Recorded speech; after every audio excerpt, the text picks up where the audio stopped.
In a world where power is measured by armies, budgets, and borders, one moment changed everything. At an international defense summit watched by nations across the globe, a single insult sparked a chain of events no one expected. This is the story of how a quiet Filipino officer and his small team stunned the world, proved courage has no boundaries, and reminded everyone that respect is earned through discipline, heart, and unshakable will. The hall was filled with the quiet hum of cameras warming up, notebooks opening, and translators preparing their headsets. Delegates from every corner of the world filled the massive auditorium, waiting for the next speaker in this year's International Defense Unity Summit, an annual gathering where nations displayed strategy, discipline, and cooperation. When General Han Lu of the Eastern Command stepped onto the stage, the room fell completely silent. His uniform gleamed under the lights, his medals arranged with precision. He carried himself with the confidence of a man who believed he commanded the strongest force in the room. He tapped the microphone once, leaned forward, and spoke with a smile that almost dared someone to challenge him. Some armies, he began, are simply not built for real conflict. Take the Filipino forces, for example. Too emotional, too small. They lack the steel required for true war. A ripple of shock moved through the audience. Several reporters froze mid-note. Some officers coughed awkwardly. In the front row, 8 Filipino officers sat completely still. Their uniforms were plain compared to many in the room, but their presence was unmistakable, quiet, composed, almost stone-like. Among them sat Captain Elias Reyes, a young officer known across several training coalitions for his discipline and steadiness under pressure. His face didn't change, not even slightly.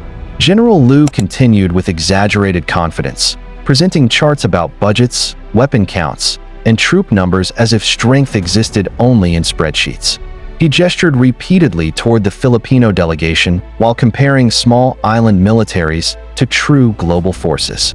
The air grew heavier with every word, but everything shifted when the announcer stepped onto the stage after the speech. Next, she declared, the multinational field challenge will begin. Teams will undergo tests in jungle survival, silent rescue, endurance, close-quarters combat, and battlefield strategy. A murmur spread across the hall. Let us witness what the Filipinos are capable of, if anything at all. The Filipino team rose. Captain Reyes stepped forward, his expression unchanged. Moments later, the Chinese team stood as well, tall, well-equipped, confident. Both teams were flown to a dense forest and dropped with only a knife, a map, and their instincts. Treacherous vines curled over the earth. The air was thick. Most soldiers landed with disoriented footsteps, but not the Filipinos. They moved as if the forest greeted them. Captain Reyes scanned the terrain with a practiced eye, reading wind direction, checking soil texture, observing tree patterns. Within minutes, they built a shelter, started a fire using bamboo friction, located fresh water, and set up traps. Every movement was efficient, quiet, and almost graceful. The other team struggled. They lost their direction repeatedly, argued openly, slipped into pits, panicked at wildlife, and wasted irreplaceable time and energy. Hours later, the Filipino team walked out of the forest, dry, calm, and unhurried. General Lu's confident smile thinned. The conference hall slowly settled after the general's harsh words, but the tension stayed in the air like heavy smoke. Diplomats whispered to each other, journalists scribbled notes, and officers from other nations exchanged uneasy glances. His reputation, his rank, and his influence cast a long shadow across the room. But the Filipino officers, they didn't flinch. Captain Andres Reyes stood with his team, still calm, still focused, still silent. His men, 8 disciplined operators trained under scorching sun, heavy rain, and long nights, didn't show anger on their faces. They didn't need to. Their silence had weight. Their steady eyes said more than any argument ever could. The general stormed off the stage, confident that his words would stand unchallenged. He believed pride was strength. He believed numbers were everything. He believed smaller nations were just background noise in a room filled with giants. But the world was about to witness something different. Across the hall, a bell rang. The multinational field challenge begins in 30 minutes. The audience, still buzzing from the general's speech, turned toward the screens displaying the competition details. Cameras adjusted, reporters rushed to the front, and social media feeds exploded with speculation. This wasn't just another military exercise. This was a stage where reputations were tested, where discipline met pressure, where skill had nowhere to hide. Teams from 10 different countries stepped forward. Some came from countries famed for elite special forces training. And among them, quiet, outnumbered, underestimated, was the Filipino contingent. 8 operators in flashy gear. Captain Reyes gathered his team in a small corner of the hall. No shouting in dramatic speech. Not for pride, but for purpose. His men nodded, because they knew this challenge wasn't about showing the world how strong they were. It was about proving what purpose, discipline, and heart could achieve. Meanwhile, the Chinese general watched from the sidelines.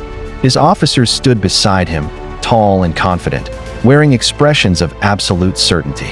For them, the competition was merely a victory parade waiting to happen. He glanced at the Filipino team and smirked. "Let's see if they can keep up," he muttered. But something about Captain Reyes bothered him. That calmness, that silence. A sudden burst of static came from the speakers. Jungle survival test begins now. The hall erupted with energy. Soldiers strapped on gear, medics prepared their kits. Drones lifted into the air, and spectators rushed to the viewing gallery to watch the first event unfold. Captain Reyes took a deep breath. This was not a moment to argue. This was not a stage for words. As he and his men walked toward the helipads, their steady footsteps echoed through the metallic corridors of the summit compound. Only purpose. Behind them, whispers followed. Can the Filipinos handle this? They look too small. They look too quiet. Are they really prepared for this level of training? But the Filipino team kept walking. At the helipad doors, a gust of wind blew across the runway as helicopters lined up, rotors spinning, ready to lift the teams into the vast jungle miles away. The Filipino team climbed aboard one chopper. The Chinese team boarded another, loud and confident. The other nations followed. Captain Reyes sat by the open door, feeling the wind press against his uniform. He closed his eyes for a moment, not to rest, but to focus. He wasn't thinking about winning. He wasn't thinking about proving the general wrong. Instead, he thought of the people he served. The families who slept safely because soldiers like him stayed awake. The country that trusted him. The men beside him who gave everything for a purpose greater than themselves. The helicopter lifted. Dust rose from the helipad. The engines roared. The world below shrank. The international audience watched through drone cameras as the helicopters disappeared into the horizon, headed toward the thick, unforgiving jungle where the first challenge awaited. The silence before the proving. The breath before the world realized that strength, true strength, wasn't loud, wasn't arrogant, wasn't measured by height or muscle. It was measured by heart. Captain Reyes opened his eyes. The challenge was about to begin. The room grew quiet again after the applause faded, but this time the silence felt different, full of respect, not shock. Around the world, people replayed the videos, the jungle test, the silent rescue, the endurance run under the rain, the lightning-fast combat, and the flawless battlefield strategy. Everywhere, the Filipino team became a symbol of discipline and heart. In the Philippines, families gathered around televisions and phones. Children copied Captain Reyes' calm stance, pretending to lead invisible squads. Teachers talked about courage, veterans wiped their eyes, and entire neighborhoods felt a surge of pride. The story had traveled far, carried by those who saw what true strength looked like. Even in China, despite the embarrassment of their own team, many civilians admired the Filipino soldiers. They wrote online that real power came not from size or numbers, but from discipline, humility, and purpose. For a moment, the world agreed on something rare. A week later, something unexpected happened. General Liu, the man who openly mocked his people, requested a private meeting. Many whispered about why. Some believed he wanted to apologize. Others thought he wanted revenge or another contest. But no one truly knew. The meeting took place in a small, quiet room. No cameras, no reporters, only a few witnesses. When General Liu entered, he was different. His steps were slower. His face showed none of the arrogance from the summit stage. Pride had left him. He stood before Captain Reyes for a long moment, then bowed his head. "I judged your people unfairly," the general said. His voice was low, almost heavy. "I thought strength was loud. I thought it came from numbers and power, but I was wrong." Captain Reyes bowed slightly in return. "Many do," he replied calmly. "How?" he finally asked. "How did your men stay calm? How did they stay sharp? How did they win every challenge when everything was against them?" Captain Reyes took a breath. "When soldiers fight for pride," he said, "they fight for themselves. But when soldiers fight with purpose, they fight for everyone they love. Purpose is stronger than pride." The general looked down, absorbing the words like a man realizing a truth late in his life. After a long silence, General Liu straightened his posture. "You have my respect," he said quietly, "and the respect of my entire command." Captain Reyes raised his hand in a salute. The general saluted back. What happened in that room spread just as quickly as the original competition, not through cameras or reporters, but through the people who witnessed the moment. They told others, who told others, until the story became something greater than a contest. It became a reminder, to the world and to future generations, that real strength does not come from loud threats, or display of power, or the size of one's army. Real strength comes from heart, discipline, and purpose, from people who do not need to brag, from those who rise when underestimated, from warriors who fight not for pride, but for the people they love.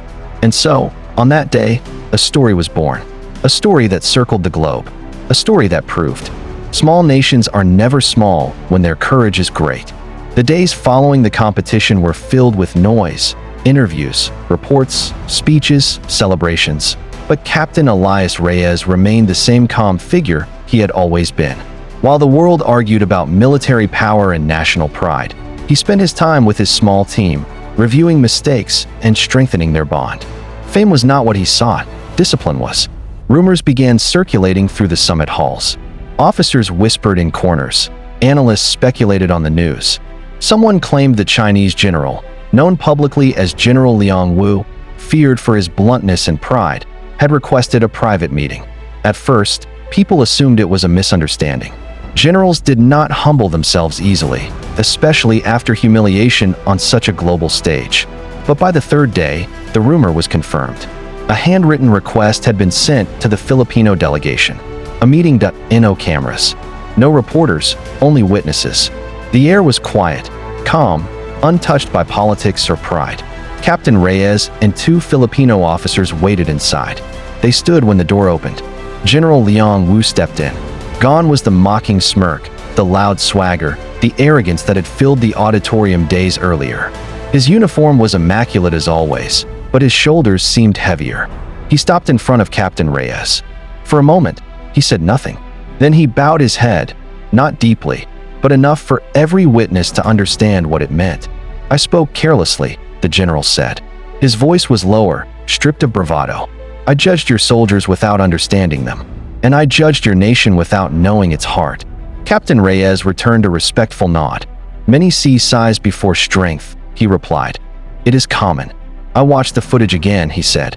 "The survival test, the rescue mission. Your team did not win by accident. You were prepared, you were focused. You acted with unity, not ego." He paused. "And you never mocked us." General Wu continued. "I wish to understand something. How did your soldiers remain steady, even when others laughed at them? Even when I mocked them publicly? They did not flinch, they did not break. They moved with a kind of unshakable resolve." The room felt strangely peaceful. It was not the atmosphere of rivalry anymore, but of two warriors speaking honestly. Captain Reyes answered softly, "Because we don't train to impress anyone. We train for the people waiting for us at home." A soldier who fights for applause becomes weak. 1 week passed after the world witnessed the unbelievable victories of the Filipino Special Forces. The videos continued to spread across social media. Clips of Captain Reyes leading his team through the jungle, the silent rescue operation, the unstoppable endurance run, and the lightning-fast combat matches. Everywhere, people talked about the same thing. The Philippines shocked the world. But in the middle of all the praise, something unexpected happened. A formal message arrived for Captain Reyes. It was written with strict military language, sealed with a red emblem, and signed by the very man who once mocked his people, General Liu, the Chinese commander who had insulted Filipinos on stage in front of the world. The message requested a private meeting. No cameras, no reporters, no ceremony. Only a few witnesses from both sides were allowed to attend. The room they chose was quiet, simple, and far different from the loud summit hall where the story began. Captain Reyes entered first, standing tall and composed. General Liu walked in slowly, no longer carrying the same arrogance he had during his speech. His steps were heavy, and his eyes looked tired, as if the past week had forced him to rethink everything he believed. For a moment, neither man spoke. Finally, the general raised his head. "I misjudged your people," he said, his voice softer than anyone had ever heard. "People often judge what they do not understand, sir." The general hesitated. He looked at Reyes, really looked, as if searching for the answer to a question he had carried for days. "How?" he finally asked. "How did your men stay calm while others panicked? How did they stay focused while others fell apart? How did your small team outperform everyone, including mine?" There was no pride in his tone, only sincerity. Captain Reyes replied with the same calm strength that had guided him through every test. "We fight with purpose, General. Not to prove we are strong, not to embarrass anyone. We fight for the people we love, our families, our homes, our future. Soldiers who fight for pride fight only for themselves. They fight with their whole heart, and heart is stronger than pride." General Liu lowered his gaze. The truth in those words struck deeper than any victory or defeat. "You have my respect," he said quietly, "and the respect of my entire command." Captain Reyes accepted the handshake firmly. And then, something no one expected, General Liu stepped back and gave a formal salute. Reyes returned it with the same dignity. The meeting ended in silence, but it was a different kind of silence. Not heavy, not hostile. A silence of understanding, a silence of respect. From that moment, the story of Captain Reyes and his team became more than a viral success. It became a symbol shared worldwide, proof that true strength isn't measured by size, wealth, or loudness. True strength comes from heart, discipline, and the bravery to stand tall even when the world underestimates you. And as the story spread, one message echoed everywhere. Purpose defeats pride. The sun was setting when Captain Reyes stepped out of the private meeting room. A soft orange glow filled the hallway, and the noise of the summit seemed distant, almost muted. For the first time since the competition began, he allowed himself to relax. He had faced pressure, doubt, mockery, and now respect, from places he never expected it. But the story wasn't finished. Later that evening, the organizers invited all participating teams to a final roundtable discussion. It was a quiet session meant only for commanders and top officers. No cameras, no media, only soldiers who had seen the truth behind every victory and failure. The Chinese general, now calmer, humbled, took a seat across from Captain Reyes. Around them were leaders from Europe, Africa, the Middle East, and Southeast Asia. These were men and women who carried decades of experience, yet they all waited in silence as the session began. Others mentioned cooperation, a few talked about discipline. But when the moderator turned to Captain Reyes, the room grew still. Reyes didn't rush, he breathed calmly, his presence quiet yet commanding. "This summit showed more than strength," he said. "It showed character. It proved that a soldier's worth is not measured by height, weight, or the loudness of their voice. It is measured by discipline, humility, and purpose." Several officers nodded. Reyes continued, his voice steady. "Powerful nations may have bigger armies, stronger economies, advanced weapons, but these things crumble when there is no unity. A small team with heart can outrun numbers, can outthink power, can overcome pride. We do not train to impress anyone. We train to protect the people waiting for us back home." The room stayed silent. Even the Chinese general listened intently. Then Reyes turned to him, not with arrogance, but with genuine respect. "And today," he said, "we learned that respect is the foundation of real strength." For the first time, officers who once doubted the Filipino team now looked at them with admiration, not because they won tests, but because they carried themselves with honor. When the session ended, people approached Captain Reyes one by one. A general from Europe shook his hand. A commander from Africa praised the Filipino strategy. A Middle Eastern officer said their calmness under pressure inspired his own soldiers. The Chinese general stepped forward last. He extended his hand slowly, a gesture heavy with sincerity. "Your team reminded me of something I forgot," he said. "Strength without humility is weakness." and pride without discipline leads to failure. Captain Reyes shook his hand firmly. "We all continue learning, sir," he replied. "That is what keeps soldiers sharp." The general nodded. As the officers left the hall, Captain Reyes walked toward the balcony. He looked out at the lights of the city below, the same city where he and his team had been underestimated only days earlier. Now their story was spreading across continents. A reminder to nations, a lesson to leaders, a symbol for ordinary people. That true power is not loud. It does not brag. It does not look down on others. True power is steady, quiet. And because of that, the world would remember what happened at the summit, not as a simple competition, but as a turning point. A moment when a small team changed the perception of nations. A moment that would forever be told on the global route.